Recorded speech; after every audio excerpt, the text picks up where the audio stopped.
గంగా జలము తెచ్చి నీకు అభిషేకము చేతునంటే మరి గంగా జలమున సేప కప్పల ఎంగిలంటున్నావు శంభో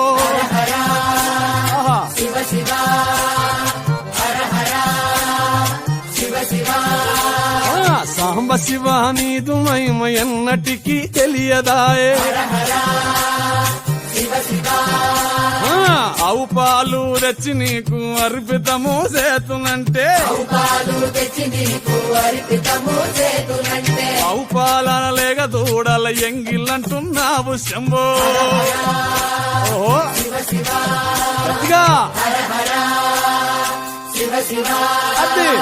సాంబ శివ నీదు మహిమ ఎన్నటికీ తెలియదాయే